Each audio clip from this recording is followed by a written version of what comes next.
नमस्कार दोस्तों, आप सभी का स्वागत है कॉन्सेप्ट एकेडमी के यूट्यूब चैनल पर। और आज हम इंडियन आर्मी जीडी का जो मॉडल पेपर थी है उसे करने जा रहे हैं। जैसा कि आप सभी को पता है कि ये जो आपका एग्ज़ाम है ये 28 मार्च तक आपका पोस्टपोन हो चुका है। तो जो सीरीज़ हम कंटिन्यू करेंगे उसमें आप याद रखना कि हम सेक्शन वाइज करेंगे और ख़ासकर मैथ्स पे ज़्यादा कंसंट्रेट करेंगे। तो आज जो मैं क्वेश्चन लाया हूँ मैथ्स के लाया हूँ, लगभग 20 क्वेश्चन आपको आज सॉल्व करने के लिए मिलेंगे। तो चलिए वीडियो को स्टार्ट करते हैं और पहला क्वेश्चन देखते हैं। तो जो पहला क्वेश्चन लिखा हुआ है वो लिखा हुआ है कि the least prime number of the two digit is, 2 अंक वाली सबसे छोटी अभाज्य संख्या कौन सी होती है। तो मैं बता देता हूँ कि पहले अभाज्य संख्याएं क्या होती हैं। तो अभाज्य संख्याएं वह संख्याएं होती हैं जो केवल अपनी टेबल में आते हैं या केवल अपने से विभाजित होती हैं। अपने से केवल अपने से विभाजित होती हैं, मतलब केवल अपने ही पहाड़े में आती हैं या फिर एक के ये आपने याद रखना है। तो इस तरीके से अगर स्टार्ट करें तो एक को कभी भी नहीं लिया जाता, याद रखना। सबसे छोटी अगर मैं बोलूँगा कि आपकी जो अभाज्य संख्या होती है वो 2 होती है। 2 के बाद आपको 3 देखने को मिलता है। 4 नहीं लिखते क्योंकि 2 के पहाड़े में आ जाता है। 5 हो जाता है आपके, उसके बाद 7 आता है। 9 नहीं लिखा जाता। अच्छा, एक चीज़ दिमाग में रखना, क्योंकि 2 आ चुका है तो अब कोई भी सम संख्या नहीं आएगी। 4, ना ही 6, ना ही 8, ना ही 10।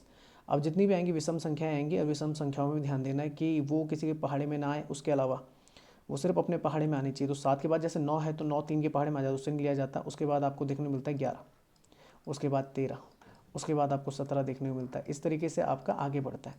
तो 2 अंकों की सबसे छोटी, अगर 2 अंकों की देखें तो ये 4 जो शुरुआत में आ रही है ये आपकी 1 अंकों की है। तो 2 अंकों की सबसे छोटी जो आपको दिख रही है वो 11 दिख रही है यहाँ पे। तो इस हिसाब से आंसर कौन सा हो जाएगा आपका 11। चलिए आगे चलते हैं। नेक्स्ट क्वेश्चन लिखा हुआ है, निम्न में से कौन सा अंश अन्य 3 के बराबर नहीं है। Which of the following fraction is not equal to the other 3। तो अगर मैं 4/5 को देखूंगा तो ये अपने बोल सकते हैं कि सबसे छोटे स्वरूप में है। ठीक है ना, मिनिमम इसकी वैल्यू लिखी हुई है। अगर 9/15 को लिखूँ तो 9/15 पहाड़े में आते हैं 3 के। तो 3 3 9 और 3 5 15, मतलब इसको मैं लिख सकता हूँ आपका 3/5। वहीं अगर बात करूँ 6/10 की तो 6/10 को मैं लिख सकता हूँ 2 के पहाड़े में आते हैं 2 3 6 और 2 5 10। तो ये भी कितना हो रहा है 3/5। और तीसरा जो आपका लिखा हुआ है वो, चौथा जो आपका ऑप्शन लिखा हुआ है 3/5 ही लिखा हुआ है। तो 3/5 ये भी हो गया। 6/10 को भी 3/5 लिखा जा सकता है। और 9/15 को भी आपका कितना लिखा जा सकता है 3/5 लिखा जा सकता है। तो जो अलग है वो है आपका 4/5। तो ये आंसर होगा आपका। नेक्स्ट क्वेश्चन पे चलते हैं। लिखा हुआ है 185, 333 और 481 का मासापा। अच्छा, जब कभी भी मासापा पूछे, एच से पूछे, तो आपने गैप निकाल देना है। जैसे 185 है, यहाँ पे 333 है और यहाँ पे 481 है। तो आपने जो सबसे क्लोज है, जैसे 333 और 481 ज़्यादा क्लोज है बजाय किसके 185 और 333 के, तो इन दोनों के गैप निकाल दीजिए आप। तो 11 में से 3 गया, कितना बचता है आपका, ये आपका बचता है 7 और 3 10। तो ये कितना बच गया आपका 4 11 में से, ठीक है ना, सॉरी 7 7 और ठीक है ये बच गया आपका, हाँ ठीक है, 11 में से 3 गया 8। ठीक है, यहाँ पे बचा 7, 7 में से 3 गया 4 और 4 में से 3 गया 1, ये बच गया 148। यहाँ पे कितना 185। अब इन दोनों का भी गैप निकाल दीजिए। गैप निकालूंगा तो 185 148, गैप देखूंगा तो 15 में से 8 गया 7 और 17 में से 14 गए तो कितना बचता है आपका 3। तो कितना आ रहा है आपका 37। तो क्या ये आपको ऑप्शन में दिख रहा है, हाँ दिख रहा है। तो ये आपका क्या हो जाएगा, एचसीएफ हो जाएगा। मासापा होता है, ये सबसे आसान ट्रिक है मासापा निकालने की। ठीक है ना, तो आप इसे करना, हमेशा गैप निकालने की कोशिश करना। गैप अगर दिख जाए तो वही आपका क्या होगा, आंसर होगा। नेक्स्ट चलते, लिखा हुआ कि the means of the first 10 odd natural number is, पहले 10 विषम प्राकृतिक संख्याओं का माध्य कितना। अच्छा, एक चीज़ याद रखिए, विषम संख्याओं के लिए जो आपका होता है, जैसे विषम संख्या होती है 1 3 5 7, इस तरीके से होता है। और अगर मैंने जोड़ दूँ और कहाँ तक ले जाऊँ, ये आपके tn तक ले जाऊँ। tn जो होता है ये अंतिम पद होता है। ये क्या होता है, अंतिम पद, ठीक है ना। और n जहाँ पर होता है कुल पद। तो ये हमेशा कितने होते हैं, तो मैं बता देता हूँ कि n निकालने का तरीका होता है tn के साथ 1 जोड़ा जाता है और बाई 2 कर दिया जाता है। ठीक है ना, इसका एग्जाम्पल देता हूँ, जैसे 1 3 5 और 7। जैसे मैं यहाँ तक देखूँ तो अंतिम पद आपको कितना दिख रहा है 7, जबकि कुल पदों की संख्या कितनी है 4। तो ये 7 को 4 करने के लिए आपको 7 के साथ 1 जोड़ना पड़ेगा और बटा करना पड़ेगा 2 से, तो 7 एक 8, 8/2 कितना आ गया आपका 4 आ गया। तो इस तरीके से निकाला जाता है। तो ये फॉर्मूला होता है, हमें n निकालना होता है, कुल पदों की संख्या निकालनी होती है।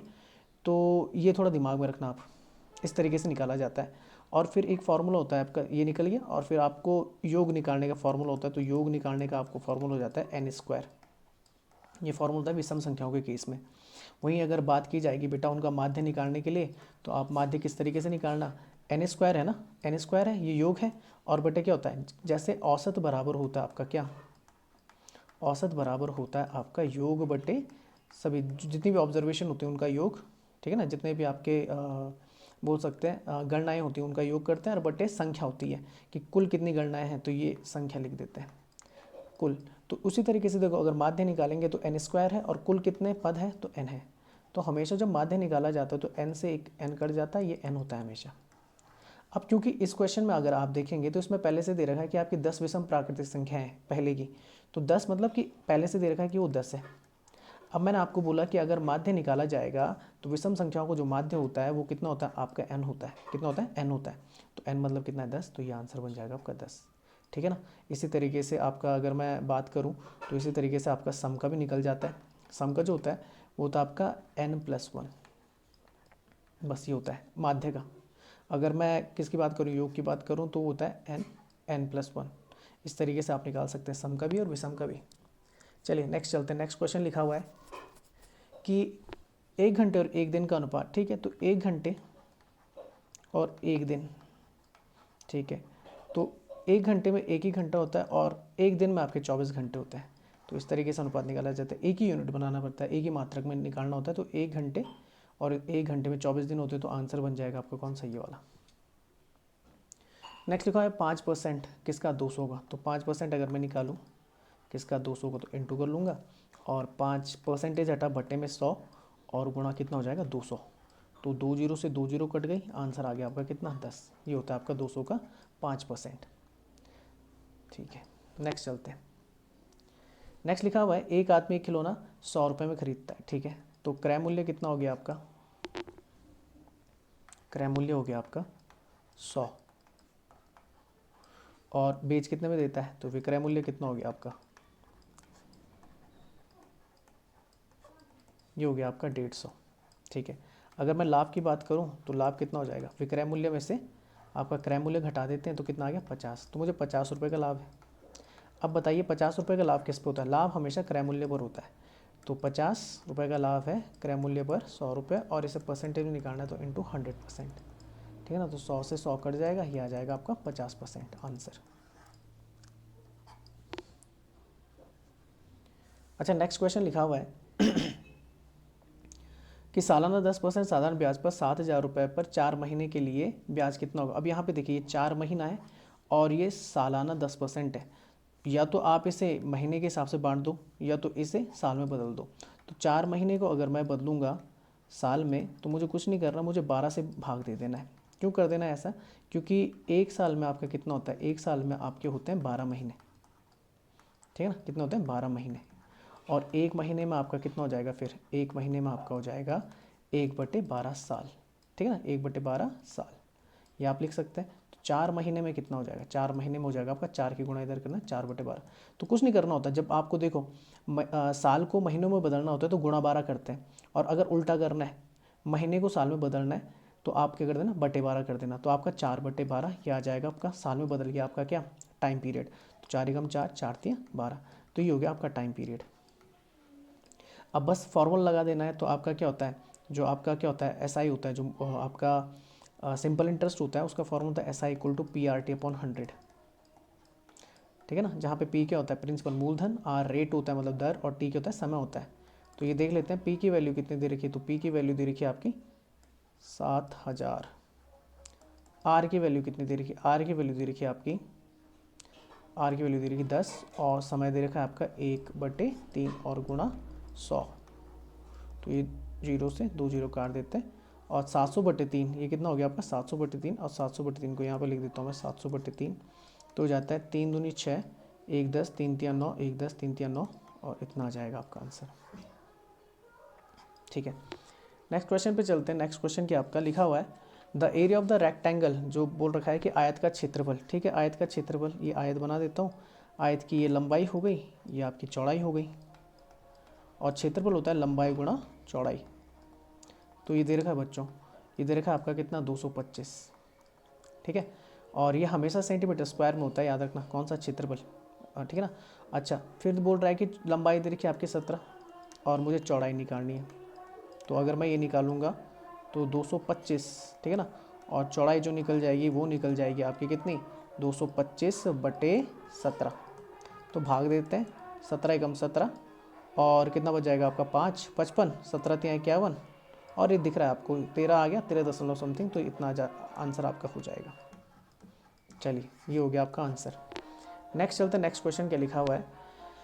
अच्छा, 17-28 का आपका क्यूब रूट देखना है, पर मैं आपको एक चीज़ बता देता हूँ, 10 तक तो सबको याद होगा कि जैसे क्यूब याद कर लीजिए, जैसे 1 का क्यूब होता है आपका 1, 2 का क्यूब होता है आपका 8, 3 का क्यूब होता है आपका 27, 4 का क्यूब होता है आपका 4 चौको 16 चौको 64, 5 का होता है आपका 125, 6 का क्यूब होता है 216, 7 का क्यूब होता है आपका 343, 8 का क्यूब होता है आपका 512, और 9 का क्यूब होता है आपका 729, और 10 का क्यूब होता है आपका 1000। अगर आपको इतना याद है तो बहुत इनफ है, पर अगर आपको थोड़ा सा आगे चलना है तो 11-15 तक के क्यूब याद करना मुझे लगता है कि करने चाहिए। तो 11 का होता है 1331, 12 का जो होता है आपका वो होता है 1728, ठीक है ना, 13 का जो आपका होता है वो क्यूब होता है आपका कितना 2197, और 14 का होता है आपका, 14 का क्यूब आपको देखने को मिलेगा 2744, और 15 का क्यूब आपको देखने को मिलता है 3375, ठीक है ना। अच्छा, अब एक चीज़ आपने दिमाग में रखनी है, या तो देखो यहाँ पर लिखा हुआ है 17-28 का घनमूल क्या होगा, तो उल्टा हो जाता है, तो 17-28 का घनमूल जो आपको देखने को मिलेगा वो 12 देखने को मिलेगा, तो आंसर तो ये बन जाएगा। नहीं तो आप शॉर्टकट भी कर सकते हैं। करने का अर्थ ये देखो, यहाँ पर अगर देखेंगे ना 17-28, क्योंकि घनमूल निकालना सबसे आसान होता है। कैसे, आपने ये घनमूल किया किसका 17-28 का, तो आपने कुछ नहीं करना है, इसका 3 का पेयर बनाते हुए चलना है बाईं तरफ से, ये 3 का पेयर बन गया, मतलब ये। अब इसमें देखिए 8 लास्ट में, कितना 8, अब मुझे बताएं 8 लास्ट में किसके आता है, तो 8 लास्ट में आता है 2 के, तो यहाँ पर 2 आ जाएगा, और जो 1 है ना ये किसका क्यूब के आसपास आता है, तो 1 का क्यूब है, तो ये आपका आंसर हो जाएगा 12। इस तरीके से निकाला जा सकता है इसे। अच्छा, नेक्स्ट क्वेश्चन जो लिखा हुआ है आपका, वो लिखा हुआ 200 से 300 के मध्य 13 से विभाजित होने वाली कितनी संख्या। आपने कुछ नहीं करना, 200 लिखना है एक जगह, उसको 13 से विभाजित कर देना है, फिर यहाँ पे भी आपका 300 लिखना है, उसको भी कितने से 13 से विभाजित करना है। 13 से विभाजित करने पे जो आपका भागफल आएगा उसे आपने नोट करना है। जैसे यहाँ पर अगर आप देखेंगे, मैं नीचे की तरफ लिख देता हूँ भागफल, तो 13 एकम 13, चलो मैं भाग ही दे देता हूँ सीधे, तो 13 का भाग देता हूँ मैं कितने में, 200 में, तो ये हो जाएगा 13 एकम 13, 7 70, और 13 चौको 52, 13 पंजे 65, ठीक है ना, 13 पंजे 65, ठीक है, लगभग इतना मोटा माटी इतना जा रहा है ना, तो बस ये हो गया आपका, आपने ये नोट कर देना है। इसी तरीके से इसी तरीके से इसका करना है, तो 13 का भाग फिर से दे देते हैं किस में, आपका 300 में, तो 13 दूनी 26, 4 40, और 13 तिया 39, ठीक है, बस यहीं तक छोड़ दीजिए, जब भाग नहीं जा रहा, ठीक है 23, तो आप 23 यहाँ पर लिख दीजिए। अब आपने कुछ नहीं करना, इस 23 में से इस 15 को घटा देना है, तो ये आ जाएगा आपका 8। तो 8 संख्याएं आपको ऐसे मिलेंगी 200 से 300 के बीच में जो 13 से विभाजित होंगी। बस इतना आसान है क्वेश्चन। नेक्स्ट लिखा हुआ है कि the average of the first 5 multiples of the 3 के पहले 5 गुणकों का औसत निकालना है। अब सुनो कि अगर देखो, जब मैं ये आपकी कौन सी होती हैं, जब प्राकृतिक संख्या होती है ना, तो प्राकृतिक संख्याओं का आपका जब निकालते हैं, ये प्राकृतिक संख्या होती है, मैंने अभी बताया था, ये क्या होता है, अंतिम पद होता है, और n आपका क्या होता है, ये कुल पद होता है, तो ये n Tn के बराबर होता है प्राकृतिक संख्याओं के केस में। किसमें, प्राकृतिक संख्याओं के केस में। ऐसा क्यों होता है मैं बता देता हूँ। जैसे मैंने लिखा 1 2 3 4 5, ये प्राकृतिक संख्या है लगातार क्रमागत, तो अगर अंतिम पद देखेंगे तो 5 है, और कुल पद भी देखेंगे तो कितना है, 5 है। इसका अगर मैं योग का फॉर्मूला देखूँ सम का, तो वो होता है आपका कितना, वो होता है n+1/2, ठीक है ना। और अगर इसका औसत देखेंगे, एवरेज देखेंगे, तो कुछ नहीं होता, n+1/2 ये हो जाता है, और n से क्या करते हैं, डिवाइड कर देते हैं, तो n से n हट जाता है, ये आपका फॉर्मूला निकल जाता है n+1/n, n+1/2 ये निकल जाता है फॉर्मूला। तो इस तरीके से देख सकते हैं। अब 3 के पहले 5 गुणक है, तो 3, फिर 3 दूनी 6, 3 तिया 9, 3 चौको 12, और 3 पंजे 15 इस तरीके से। आपने कुछ नहीं करना, 3 को कॉमन ले लेना, 3 एकम 3, 3 दूनी 6, 3 तिया 9, 3 चौको 12 और 3 पंजे 15, ठीक है ना। अब औसत निकालना है, 1 2 3 4 5 का अगर निकालेंगे तो 3 तो देखो आगे है ही, अगर मैं इसका निकालूंगा इस फॉर्मूले से तो n की वैल्यू कितनी 5, तो 5 और 1 कितना हो जाएगा, 5 और 1 6 और बटे 2, तो कितना हो जाएगा, ये काट दो, 2 तिया 6 और 3 तिया 9, तो औसत कितना आ गया आपका 9। अच्छा नेक्स्ट क्वेश्चन है, अगर ये क्वेश्चन पीछे वाला आपको समझ में आए तो एक दो बार जरूर उसे क्या करना, रिपीट कर लेना, आपके समझ में आ जाएगा।